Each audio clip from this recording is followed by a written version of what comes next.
Ahojte všetci, chcem vás privítať troška netradične v ďalšej časti nášho podcastu zo štúdia 38. Chcem vás privítať z Hurgády z Egypta. Mám tu hostia Joška Emana. Čau, čau. S Joškom sa poznáme dlho. Poznáme sa vlastne od mojej prvej dovolenky pred 4 rokmi. Bol delegát v SIVE, však vlastne si aj stále delegát? Stále delegát v SIVE. Vlastne v ETI, aj celkovo. Všetky reci hotely, ktoré má ETI, áno. Áno. Takže sme sa spoznali a začali sme spolu nejakým spôsobom spolupracovať a trvá to doteraz. Na Jožka bude mať pár otázok, vlastne čo sa týka celého Egypta, aby vám to troška tu priblížil, čo to tu, ako to tu funguje. Jedna z takých prvých vecí by som sa chcel spýtať, čo je taký denný rituál alebo denný priebeh dňa tu v Egypte? Klasicky sa naraňajkujete? Ako vždy, ako u vás tiež stávame. Hlavný je čaj alebo káva. Čaj alebo káva. Severná strana majú viac kávu. Juh Egypta, Luxor, Aswan, tak ďalej. Oni majú rádi černý čaj viac. A potom raňajky to nemusí byť ako u vás, to je hlavný. To dá sa raňajkovať, nedá sa, to jedno, ale hlavne u nás je obed. Raňajkujú ľudia po cesty, dajú keksy na čaj, ale hlavne u nás je obed a potom večeru. Raňajky to není vážny pre nás, speciálne ľudia, ktorí žijú na juh. Severná strana, skoro ako u vás, modernejší. U nás, mňa vlastne dnes zaujalo to, ja som bol u vás v tom raňajkovom, dá sa to nazvať taký bar, alebo taký nejaký, vieš čo myslím, tie falafle, áno, ale super, bol som ako očarený s tým, že tam vlastne nebolo ani nič z mesa, aspoň som nenašiel. Bez másu, áno, bez másu. Ale perfektné veci, ako veľa zeleniny. A hlavne aj lacno, pre lokálni ľudia, alebo pre jedlo najchudobnejší ľudia. A veľa bohatí ľudia majú rádi tiež ten falafel a ful. Dá sa človek raňajkovať za 50 centov, okolo 20 egyptských, 30 egyptských liberí. Na troch ľudí euro 50 minút. A to áno. No, takže viem, čo to je, ako super, bol som veľmi spokojný a chuťovo to bolo akože čerstvé. Čerstvé. No.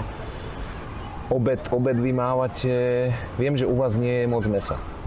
Viem, že sa to tak striedmo troška tu stravuje, takže videl som veľa vecí, že je tam zeleniny, strašne moc. Zeleniny, áno, a maso, ryby, možno tu v Hurgáda, ale my hovoríme o Egypte, je ryby možno jedenkrát v mesiac, dvakrát v mesiac, viac ľudia žijú u nás vnútorní Egypta, v odole Níli, delta Níl, nie pri mori ako tu.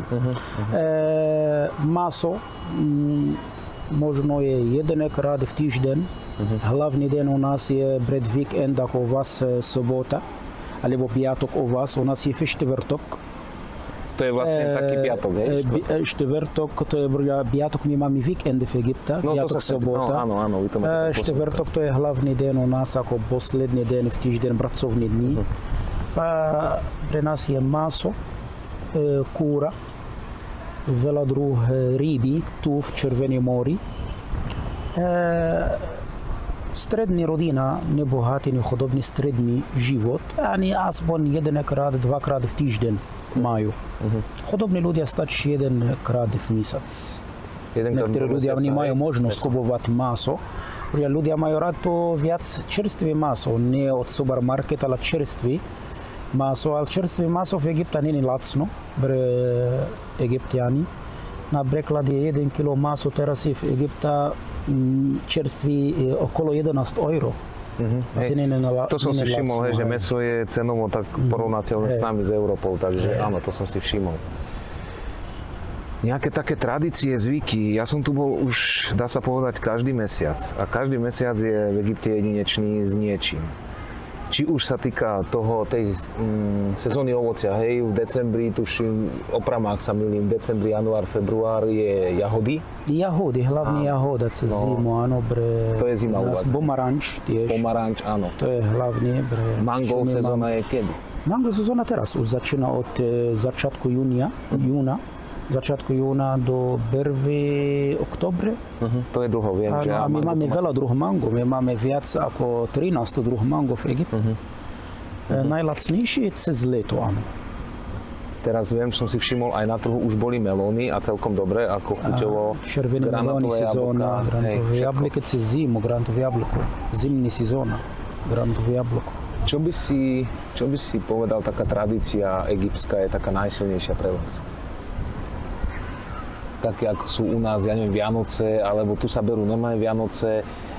Viem, že videl som tu, ako by som to povedal, máte tu stromčeky, hej, bol som tu aj v decembri, hej, nie je to robené ako pre len turistov, ale vy vlastne, to som chcel povedať, ďalšia vec, ty si kresťan. Áno, keď my sme boli deti, kresťan alebo muslimovi, to je jedno, my sme nemali skoro stromy.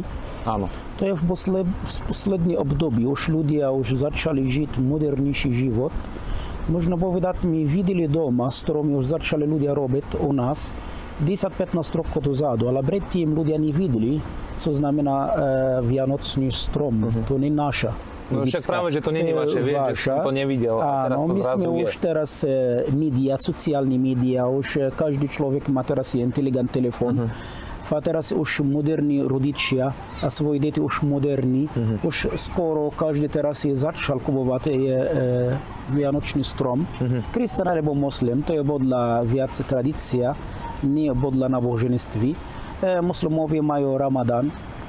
Napríklad je veľa kresťanov v Egypte kupuje cez Ramadán islamské veci. Pro nás to je viac tradícia ako náboženstvo. Zvuk. Ľudia majú rád, to je vidieť doma. Napríklad ja každý mesiac moje deti bytajú na stromčky, ten vianočný strom. Pred Vianoca, kedy začína december, moje deti už začínajú. Kde bude strom, chceme kupovať nový strom a tak. A teraz nie, teraz už ľudia už modernejší, už začali robiť, nie iba pri Hurghada, už začali robiť v našom mesto, napríklad je v Aswan, ja som z Aswan, už videl veľa kamarádi tam, už začali robiť, alebo kupovať je omelený vianočný strom. Čo som si všimol, ja som tu bol cez ten Ramadán a vtedy ty vlastne po tej 6. Vy vlastne nie ty ako kresťan, neviem, to sa ťa chcem spýtať ďalšiu vec, či to dodržiavaš alebo nie, alebo či si taký spolupatričný s nimi, ale oni viem, že od 6. do 6. nesmú piť ani jesť. A troška sa nám to posúva. Oni nesmú piť ani jesť. A či ty si taký s nimi spolupatričný, či to aj ty robíš, keď tvoj kolega je muslim, alebo ty si v pohode, ty sa naješ, napiješ? Nie, v kľudu. Iba muslimovia, oni vydržiavajú Ramadán. Od východ slnka do západ slnka. Oni vydržiavajú Ramadán. Ale my sme tu ako kresťani, my máme tiež rešpekt, kedy všetko ľudia okolo nás majú post, nemôžu piť, nemôžu jesť. Keď ja budem jesť lepší bokom, vedľa, aby neurazili, alebo tak. Ale nie, to je ich náboženstvo, oni vydržiavajú Ramadán. A to je veľmi dobrý mesiac pre nás, pre kresťany tiež. Je veľa nových filmy v televízii, veľa nových programy tiež. Pre nás to je zaujímavé a my čakáme každý rok Ramadán tiež, nie iba muslimov. To je vlastne taký sviatok, ako čo sa tam odohráva, keď je ten vlastne to vyvrcholenie, tam sú nejaké oslavy alebo niečo, nie? Čo tam vy? Čo sa tam vlastne robí? Muslimovia, keď to skončí vlastne v ten... Keď skončí, to je ako rodinný svátok. Napríklad všetky pozvajú doma svoj rodičia, keď pozvajú svoje deti, keď žijú ďaleko, budú stretnúť v ten mesiac a budú pozvať svoje sestry, bratia, aby mali, keď skončia post, budú jesť, piť spolu. To je ako pekný tradícia, rodinný, silná rodinný, nechá tako rodina je silná spolu. Schovajú spolu, všetko je spolu. To je veľmi dobrý, príjemný zvuk alebo tradícia. A vy ako kresťania a muslimovia sú také zmiešané rodiny, alebo sa to tak troška viac vyhýba, alebo keď je, ja neviem, dievča si nájde muslima, či to je v pohode, či sa to troška tak kolíziu, či to To je skoro ja nevidel. Existuje, áno, ale skoro to som nevidel okolo mňa. Všetko vydržávajú svoje náboženstvo, každý rešpektuje náboženstvo druhý. Keď je muslim, bude hľadať pro muslimka, oni vie, on sú muslim, radšej, lepšie, keď hľadať na nevestu ako on. Tiež kresťan bude hľadať je kresťanka. Spoznali v kosteli, alebo spoznajú svadby svoj kamarádi, kolegy, ale každý má svoj víra a rešpekt druhý víru. Jasne. Skoro ja som nevidel okolo mňa. Ale existovali predtým. Sú muslimov, majú kresťanské ženy, áno sú, ale to ja nemôžem povedať koľko percentov, strašne málo. Tu vlastne muslimovia môžu mať viac manželiek, že? Ale není to nejaké pravidlo. Ja osobne, poviem pravdu, že 4 roky som tu, ale ešte som nestretol muslima, čo má viac žien. Tiež je, to ja môžem taký isto povedať, všetko moji kolegy, aj kamarádi, ktorí žijú okolo mňa, skoro každý má iba jedna žena. Predtým dávno tiež bolo, každý rodičia mali veľa detí, 8, 7, 6, ale teraz tiež tak isto, teraz už ľudia vyzdelaní, už moderní, každý má 1, 2. Teraz je drahý život, predtým bolo lacno v Egypte, teraz išli ceny hora všade. Tam je to vlastne tak, že... A teraz, aby dali dobré vyzdelané pre deti, aby schovali deti dobre, aby mali dobrý život, lepší život. A teraz radšej mať iba jednu žena a 2, maximálne 3 deti. Takže už sa to robí to, čo je u nás. My sme, ja neviem, 40, 50, 60 rokov, viem, že mali rodiny tiež tých 10 detí, 8 detí a teraz sa to tak troška useklo, že tých detí, takže tých detí nie je toľko. Čo sa týka, vy máte aj v Egypte základnú vojenskú službu. To som sa ťa chcel spýtať, že u nás je to zrušené. Nie, u nás je povinná. Musí. Keď rodičia majú viac ako jeden chlap, ako muž, majú dvaja, budú absolvovať armádu, to je povinný, musí chodiť do armáda. Ale keď majú iba jeden, to nechodí do armáda. Keď napríklad ja mám 3 chlapci, deti, moje 3 deti budú do armády.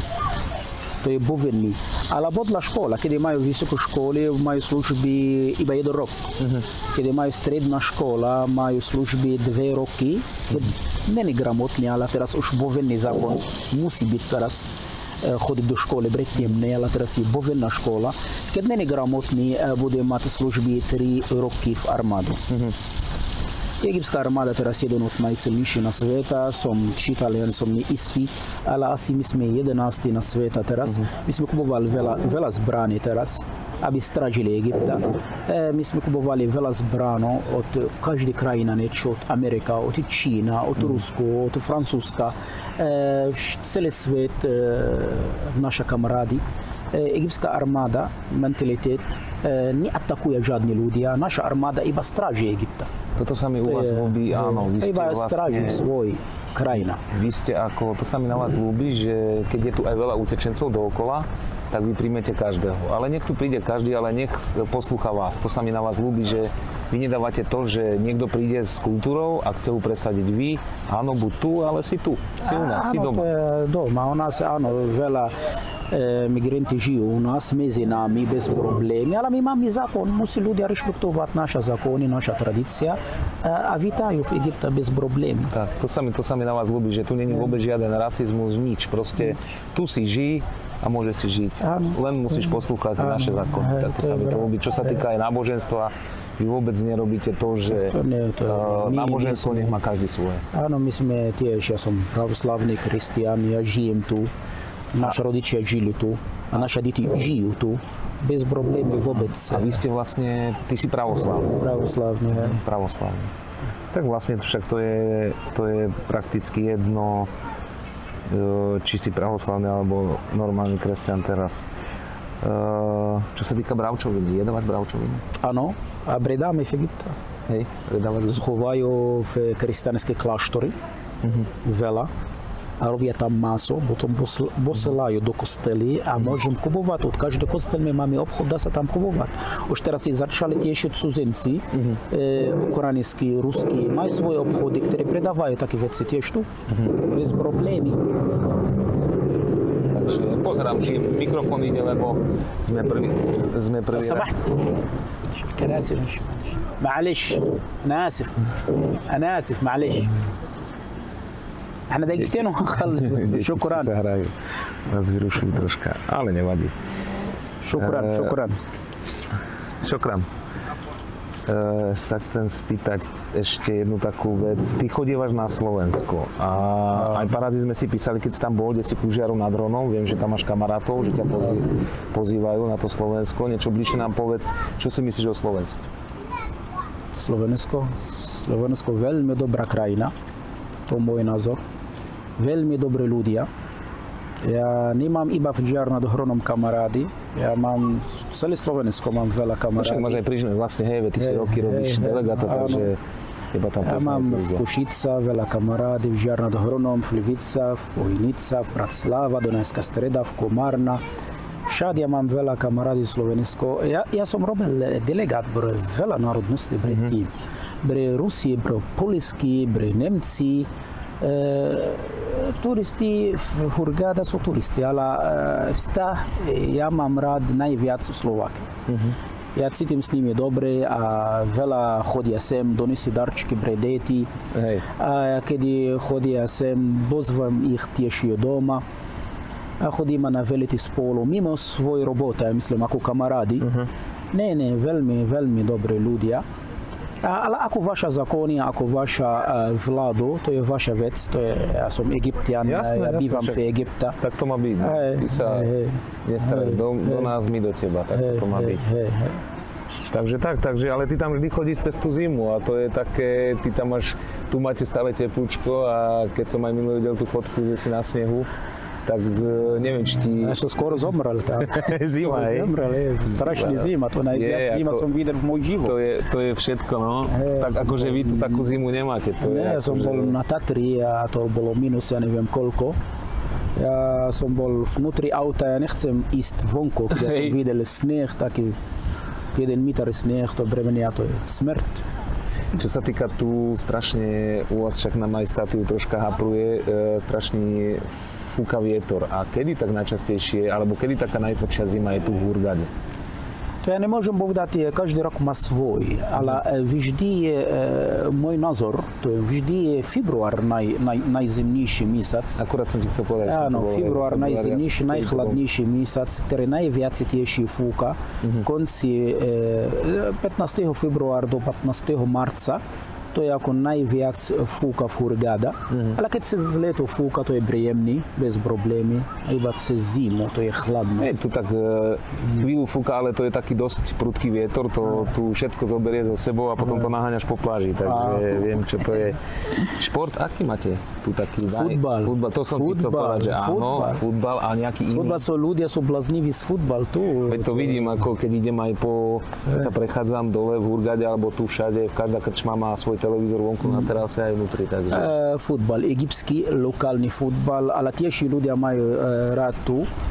Európsky futbal, napríklad sleduje všetko Champions League,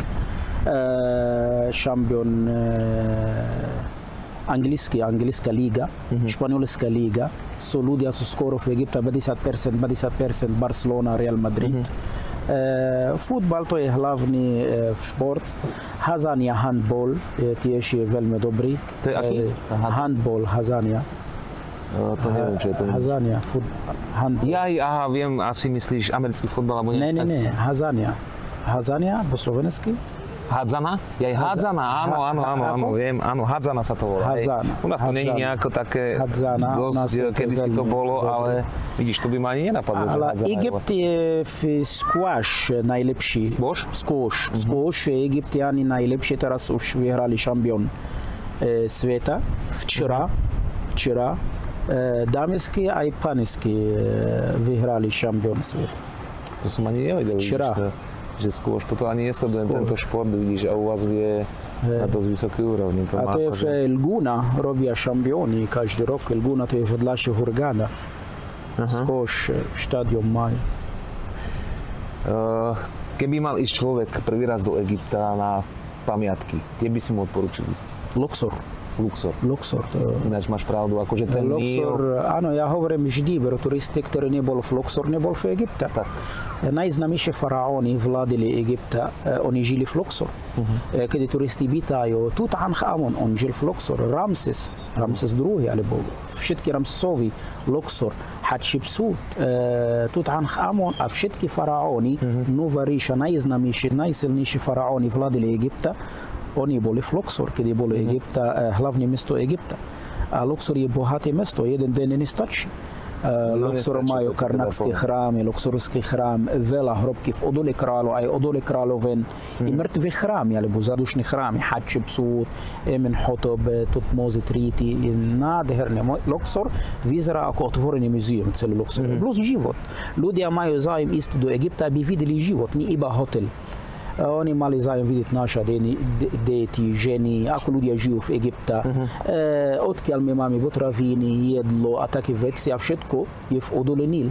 A majú možnosť plávať, robiť plavbu, bo Nílu napríklad je v Luxor. Však sme sa bavili, že Luxor je Luxor.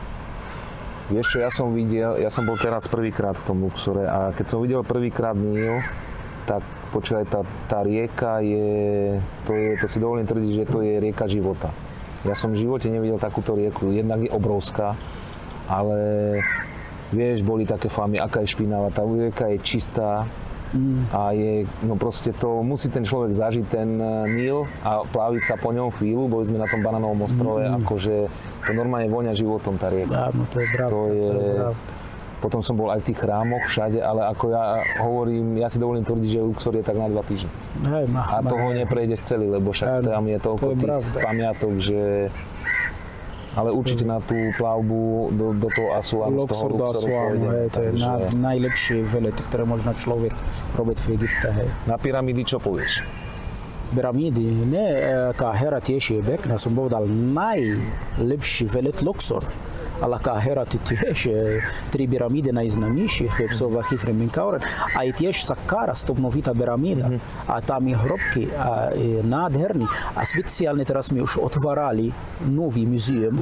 A oficiálny otvor 3. júla, to je wow. Ja som bol tam 2 razy. To je muzeum, ktoré bude najlepší, najkrajší na svete. To je Grand Museum vedľa pyramídy. A my máme civilizácia muzeum v Káhira, kde mumí faraóny. Veľa turistov chcú pozrieť mumí faraóny, 40 mumia tam. A tam je nádherný muzeum, je moderný. Chodia turisti veľmi spokojní. A ten muzeum je v Stará Káhira tiež. Aby mohli vidieť tiež okolo je Stará Káhira. Nie, Káhira tiež musí turisti vidieť, ale keď pýtajte ma Luxor alebo Káhira, musí aj pozrieť, ale prvý výbor Luxor a potom je Káhira.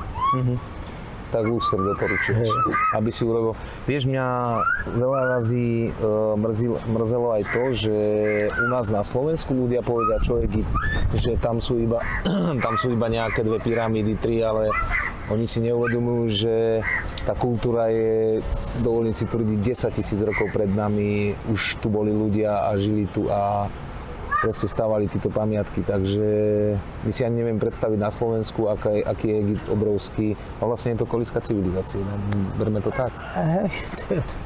To nechám na vás, to je váš názor. Takže čo sa týka Egypta, mne učaroval aj podnebím, aj tým kľudom a hlavne tým kľudom, že tu si prídeš, oddychneš si a to slnko, hej, to dobíja energiu. U nás teraz bude... Červené more je jedno z najkrajšieho mora na svete. Aj to ďalšia vec, hej, to šnorchovanie. 1200 rýb, 2200 korálí a kľudné more, nemá také vlny a tak, a dá sa človek je v kľud. Pozrite, veľa druh korálí, veľa druh rýby, veľa druh častí na ostrovi. Velet za delfíny, jeden od najkrajších veletí na severná strana Hurghada. A chodia turisti cez leto, speciálne, to je veľmi spokojný, plávajú z delfíny. A to je, Červené more tiež, pekný more. A Hurghada, koľko tu je vlastne takých v Egypte takých miest veľkých, prímorských, ako je Hurghada? Tu je viacero už teraz, nie? Kedy si viem, že bolo... Máme Marsa Alam vedľa Hurghada, to je bohatší ako podmorský svet, ako korály, ryby. Ale tam není mesto ako hotel. Viac ľudia chodia iba na hotely, okolo hotel, nie ako tu v Hurghada. Hurghada normálne mesto, ktoré dá sa žiť tu. Najdete všetko v Hurghada. Marsa Alam je resort. Vedľa resortu skoro nič. Nákup, obchody, reštaurácie nenajdeme ako v Hurghada, je málo tam. Ale podmorský svet je tam veľakrát krajšie ako v Hurghada. Veľa druh rýb, veľa druh korálí. Ja si myslím osobne, že všetko je... Každé má svoje čaro. Každé, áno. Sharm el-Sheikh je nádhera. Teraz už my máme nové mesto, bridge Stredozemného mora, Marsa Matruh. Chodia turisti veľmi spokojní. Služby dobré, piaskový pláž, ale tam nie je korály. Tam je Stredozemného mora, nemá ako Červené more tu. Teraz som bol aj na štvorkovkách, ale ja som bol vlastne išli sme určitý čas, išli sme vlastne do tej dediny tých beduínov. A počúvaj, to sme išli pomaly 2,5 hodiny a potom sme išli nazad a videl som to more a stále som ho videl a stále som nebol pri tom mori, takže mám veľký rešpekt nad tým, aké sú tu diaľky, hej, my si to ani neviem predstaviť, čo je 1000 km, čo je 2000 km. Ja neviem, zajtra chceme ísť k pyramídam, to je 5,5 hodiny, 6 hodín cesty, takže Egypt, čo sa týka rozlohy, je obrovský. Ja osobne som si to nevedel ani predstaviť, aj keď letíme, hej, keď tu letím a pozeráme, vlastne vidno aj tie pyramídy, keď letíme a je to obrovské, hej. To máte obrovské možnosti, ako čo sa týka Egypta. No dobre, Jožko, ďakujem, že ste našiel na mňa čas. Dúfam, že ešte budeme spolupracovať. Som rád, že sme sa takto stretli v takomto rozhovore. Dúfam, že to omluvíte troška tú kvalitu, lebo fakt ten vietor je tu dosť veľký teraz pri tu na terase, pri bare. Takže ďakujem ešte veľmi pekne a dúfam, že sa ešte vidíme zo štúdia 38, dnes netradične z Egypta, zo Scandic Resortu. Ahojte, držte sa. Ďakujeme, čau.